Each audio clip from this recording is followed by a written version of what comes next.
Starting at the back location of Marks and Spencer's at Glyne Gap, you can clearly see where we come through where the cafe is to the right and where the rough ground is directly opposite there. You can see after the rough ground there's some clean ground with some gullies as we move to the right hand side if you were facing the sea. As you can see, there's patches of rough ground mixed with the clean. So we keep on going over to the left, and as we go you can see in the background there the walkway, which is for cycles and for pedestrians going up and then going over towards Bexhill. So that's the direction that we're heading in now. You can see that we've got some cleaner beach there.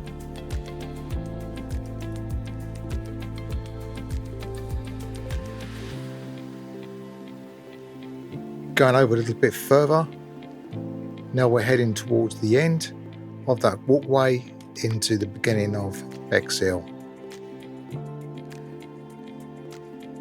You can clearly see that the ground's much more cleaner here.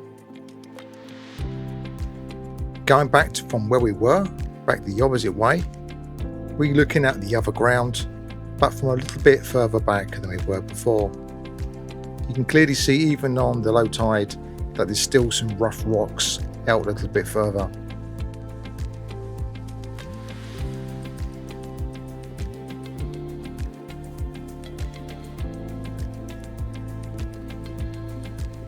So we're just passing Tesco's in Glyne Gap and we're heading back to where we were starting from at the back of Marks and Spencer's.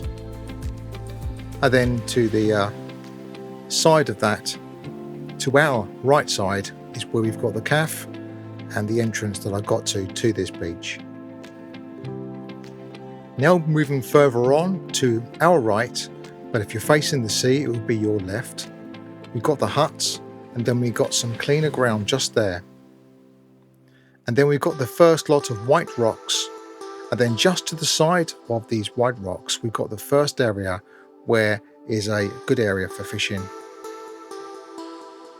It's clean with rocks either side, and then we've got some heavy rough ground and again another set of white rocks, but this time it's a little bit more difficult to fish because of those rough ground rocks near the entrance of this cleaner beach. Now take note as we go along a little bit further we're actually heading towards the Stamco and Bridgeway area. First of all the Bridgeway, and that's denoted by this little pole here. And if you look at the Bridgeway footage, you'll see this pole in that footage. So it's not really that far from Bridgeway where we've gone to. Clearly, Bridgeway, as you can see there, is very clean. And those little steps in the background there is often a little tiny area direct access to this part of the beach where you can walk along by the railway. As we get further along, you'll find that there's more rough ground and some gullies. And then we eventually get to the Bridgeway itself. So the Bridgeway is actually Bridgeway Road, and then it will actually head to this bridge which goes over the railway track onto the beach. As you can see, it's just coming into view.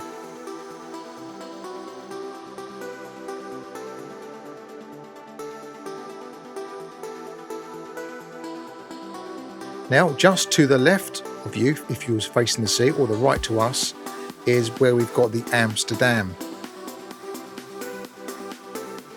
And now we're heading to the territory of what you would call Old Stamco.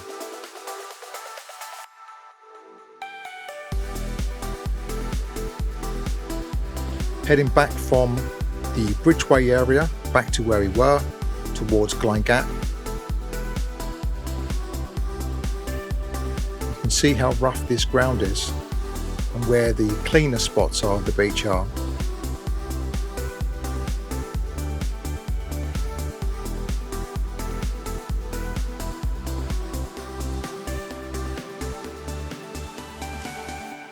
So the area just coming up to us now is where I fished. It's much more cleaner here. You've got a good entrance to clean ground with rough either side of that. I've not fished anywhere else along here so far, but I'm making this video so I can see any more potential areas that I could fish. You would be fishing rotten bottoms on here, and you would be most certainly having pelly panels.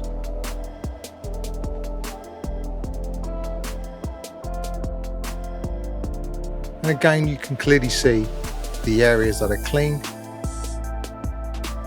and where those little rough spots are.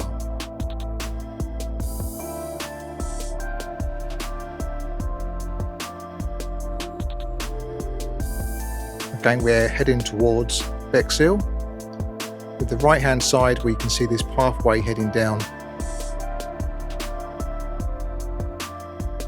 and it tends to get a little bit more cleaner as we go along to the end of that pathway,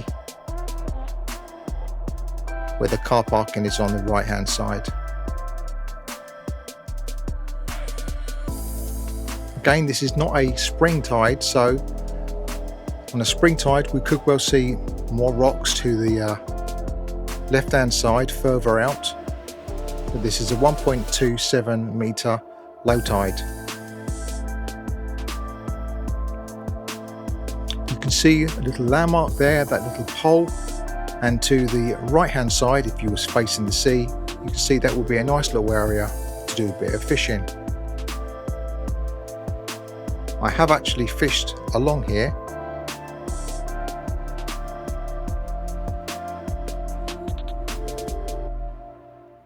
As you go further down in the area that I've highlighted now, I fished there also. And we're heading back towards the area that we started from. Just looking over the area, seeing where these gullies are. Right now we're not far from the back of Marks and Spencer's.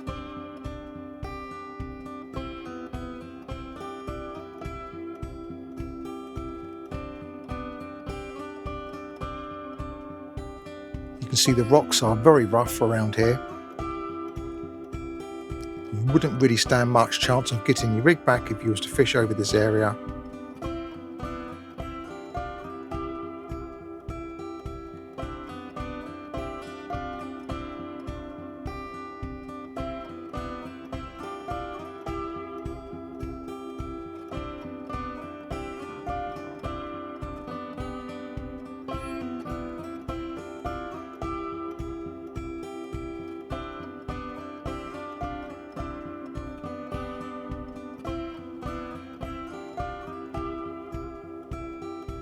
As the tide floods, you can certainly make most of putting some bait into those gullies. Now again, if you was facing the sea, you would now be moving towards your left hand side. As we're facing the shingles, we're moving to the right. As you can see, there's very, very rough ground there, and you most certainly will get your tackle caught up on this stuff.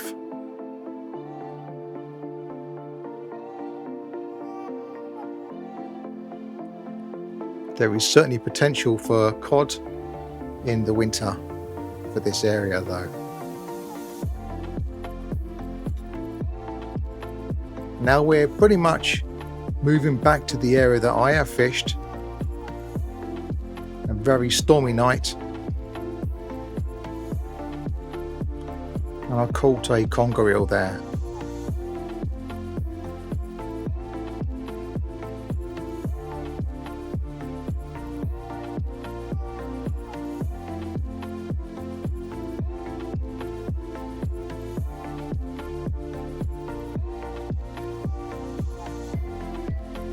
This guy that you can see walking down through the middle here,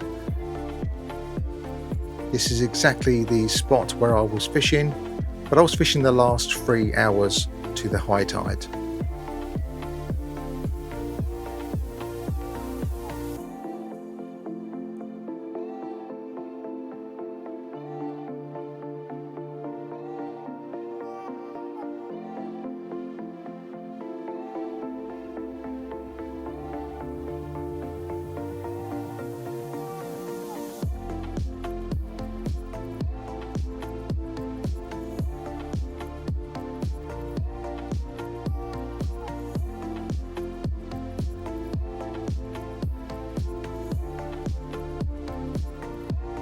can clearly see to the right of this mark that there's not really any other area that would be suitable for fishing.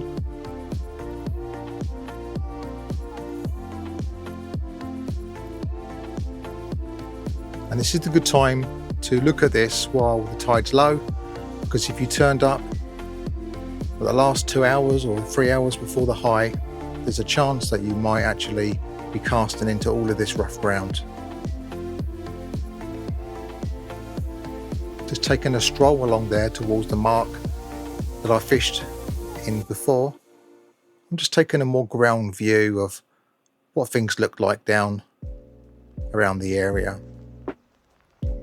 You can certainly fish the low tide here, but you'll be limited to how long you can fish there for when the tide floods in.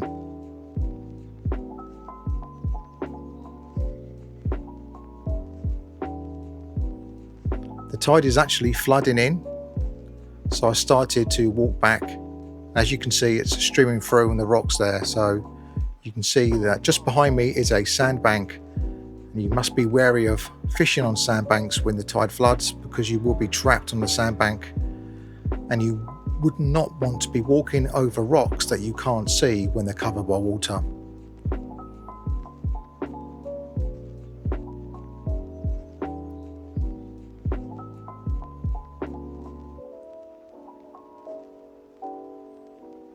As you can see, there's plenty of rocks and obstacles that could easily trip you up or twist your ankle if the area was covered with water and you had to walk back.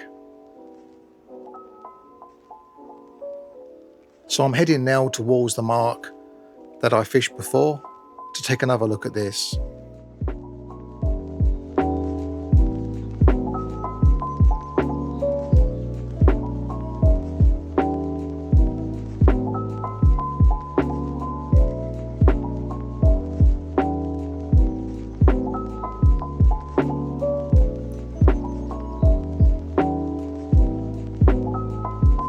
Where somebody's currently doing some lugging and to be fishing there.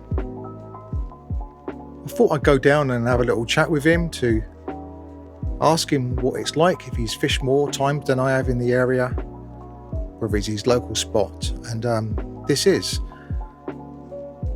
And he was very helpful in telling me what it's like to fish there through the different seasons.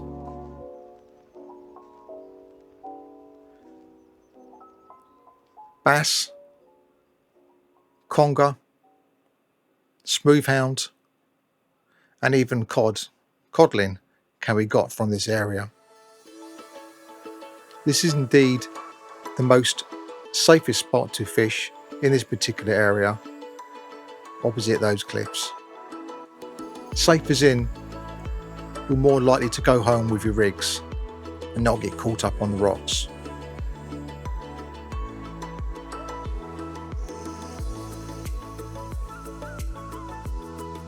As you can see, it's pretty clear there, although I am told that on a spring low tide that you can actually see more rocks appearing. As you can see from where I was, I'm now heading back towards Bridgeway, where that landmark is, so it's not very far at all.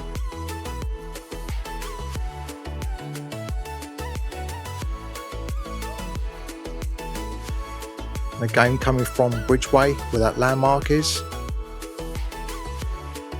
back to where we were a moment ago.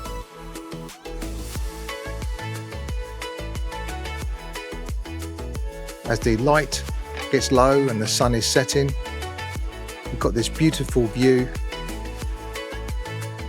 of how this beach looks in the evening.